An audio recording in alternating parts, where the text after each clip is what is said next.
Bonjour mes amis, que Dieu vous bénisse, que le Saint-Esprit ouvre la compréhension de ceux qui n'ont pas encore compris sa volonté, sa parole. Alors, voilà ce que nous avons commencé à commenter hier au sujet d'Ésaïe, chapitre 26, lorsque ce jour, le texte dit « En ce jour, on chantera ce cantique dans le pays de Juda. » Dans le pays de Juda, c'est-à-dire dans le pays où il y a Jérusalem, où il y a le temple de Salomon. Pour les Juifs, c'est ainsi. Les Juifs comprennent ainsi ce texte. Mais pour nous, nous qui avons accepté et remis nos vies au Seigneur Jésus,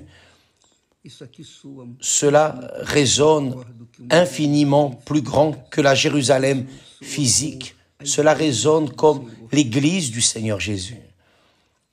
L'Église du Seigneur Jésus qui n'est pas formée, qui n'est pas constituée par des enseignes sur une façade, qui n'est pas séparée par des dénominations A, B ou C. L'Église du Seigneur Jésus est formée par un corps où tous les membres,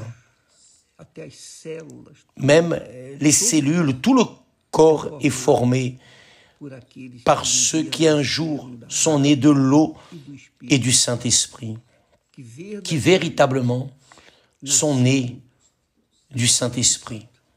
Alors, cela forme le corps du Seigneur Jésus-Christ. Et la tête, nous le savons déjà, c'est le Seigneur Jésus lui-même.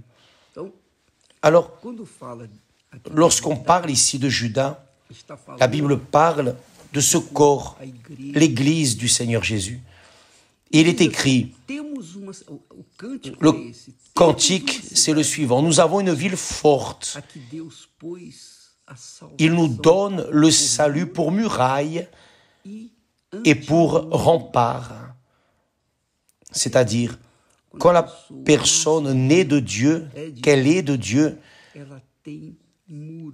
elle a des murailles, elle est entourée de murailles et de remparts. Je comprends que c'est la fortification de cette ville infranchissable. Elle est gardée, protégée à cette clé. Alors, dans le cantique, il dit « Ouvrez les portes, laissez entrer la nation juste ». C'est-à-dire, doivent entrer dans l'église du Seigneur Jésus. La personne doit naître de nouveau. Mais pour naître de nouveau, il faut prêcher l'évangile, il faut parler du Seigneur Jésus. C'est pour cela qu'il dit, ouvrez les portes. Nous, en prêchant l'évangile, toute personne qui prêche l'évangile pur et véritable est en train d'ouvrir les portes pour donner l'opportunité pour que ceux qui sont à l'extérieur de cette ville puissent entrer. Alors il dit, ouvrez les portes, laissez entrer la nation juste, c'est-à-dire seuls les justes, n'est juste que celui qui est justifié par la foi. La personne manifeste la foi dans le Seigneur Jésus. La personne croit dans le Seigneur Jésus de manière pratique. Elle écoute et elle obéit à la parole du Seigneur Jésus. C'est celle qui est juste, qui devient juste. Elle a l'entrée dans cette ville sainte qu'est l'Église du Seigneur Jésus. Ouvrez les portes, laissez entrer la nation juste et fidèle. À celui qui est ferme dans ses sentiments, tu assures la paix. C'est pas le cœur est trompeur, mais la pensée est ferme parce qu'il se confie en toi, bien plus que tout simplement, je crois en Dieu, je crois en Jésus, ça c'est pas suffisant. Quand nous croyons en une personne, nous voulons nous marier à cette personne, faire un corps, ne former qu'un corps avec elle, vivre une vie pour le reste de la vie. Quand nous croyons en Jésus, la personne n'obéit pas seulement à la parole, mais elle confie dans sa parole. Elle confie que cette parole s'accomplira. Elle ne s'est pas accomplie aujourd'hui, pas de problème, elle s'accomplira demain. Si elle ne s'accomplit pas demain, après-demain. Mais un jour, elle va s'accomplir. Et la personne ne mourra pas avant que la parole ne s'accomplisse. C'est impossible. Et il dit, confiez-vous en l'Éternel à perpétuité. Ce n'est pas confier en Dieu seulement dans les moments où tout va bien, où le soleil est au zénith. Non. Confiez-vous en l'Éternel à perpétuité, spécialement dans les moments difficiles, dans les moments compliqués. Là, spécialement dans ces moments, nous devons confier, car l'Éternel est le rocher des siècles. Maintenant, faites attention. Le verset suivant, le verset 5, dit ainsi, faites bien attention. Il dit, il, se référant à Dieu, il a renversé ceux qui habitaient les hauteurs. Il a abaissé la ville superbe. Qui habite les hauteurs et les villes hautes? Ce sont les arrogants, les puissants, ceux qui se considèrent. Vous vous rappelez quand Dieu dit en Jérémie que le sage ne se glorifie pas dans sa sagesse, ni le riche dans sa richesse, ni le fort dans sa force, mais que celui qui se glorifie en cela, de me connaître. Mais ceux qui se glorifient dans leur richesse, ostentant dans les réseaux sociaux, des voitures, des maisons, des villas, des voyages, les pauvres. Le texte dit, Dieu, a renversé ceux qui habitaient les hauteurs. Il a abaissé la ville superbe.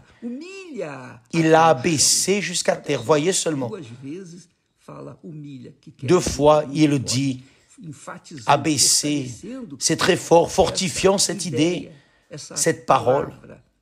Il l'a abaissé. Dieu abaisse. Vous savez ce que c'est? Abaisser, abattre, c'est tuer, c'est en finir. Il a abaissé la ville superbe. Il a abaissé jusqu'à terre. Il lui a fait toucher la poussière. Elle est foulée aux pieds. Aux pieds de qui?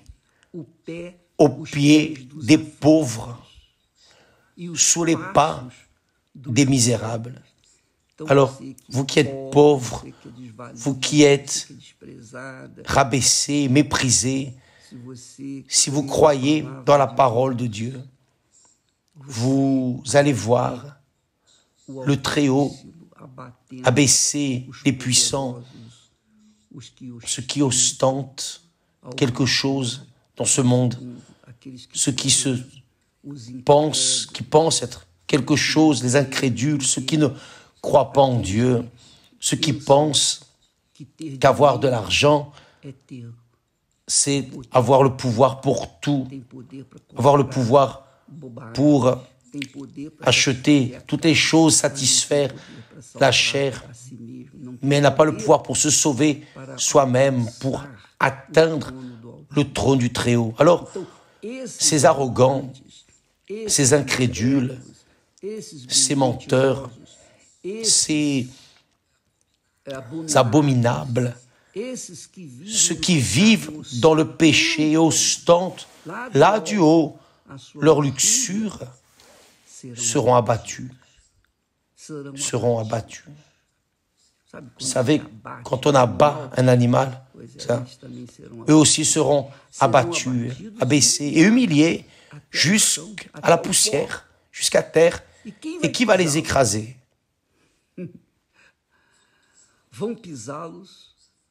Les affligés, les pieds des pauvres et les pas des misérables. Pourquoi? Parce que le chemin du juste et la droiture, ce n'est pas parce que le pauvre est pauvre qu'il va fouler ceux qui seront humiliés. Non, mais le pauvre qui croit, qui vit sa foi, qui est assujetti au Seigneur Jésus. Ce n'est pas le pauvre, non, qui vit aussi dans son orgueil, dans ses vanités. Non, non, ce ne sont pas ces pauvres-là. Ici, il parle des affligés, les affligés. Vous êtes une personne affligée, vous êtes une personne pauvre, mais vous croyez en Jésus, même face à votre affliction, à votre pauvreté. Vous espérez en Dieu, vous confiez en Dieu, qu'un jour votre vie va changer. Vous pouvez être sûr qu'elle va. Vous pouvez être sûr qu'elle va changer. Et c'est vous, se référant aux affligés et aux pauvres, qui vont fouler ceux qui se considèrent être c'est elle. C'est écrit, le chemin du juste, c'est celui qui a été justifié, qui est pur, lavé dans le sang du Seigneur Jésus. Parce qu'il a cru en Jésus, alors il est justifié, il est méritant. L'injuste, c'est le pécheur, l'impie. L'injuste, c'est celui qui vit dans le péché, qui s'alimente du péché, qui prend plaisir dans l'injustice, parce que Dieu est justice. Dieu est justice. Et le diable est injustice. Qui vit dans le péché satisfait le diable. Qui vit dans la justice satisfait Dieu. C'est ce qu'il dit ici. Il dit, le chemin du juste est la droiture. Droiture. Toi qui es juste, tu as plani le sentier du juste. Dieu pèse les pas du juste. Ce n'est pas son corps. Il pèse le pas. Le juste marche dans l'humilité, dans la droiture, dans l'intégrité, dans la vérité. Le juste honore sa parole. Le juste honore sa parole engagée. Parce qu'il est né de la justice qui est Dieu. Que Dieu vous bénisse. Demain, nous parlerons plus à ce sujet. À demain.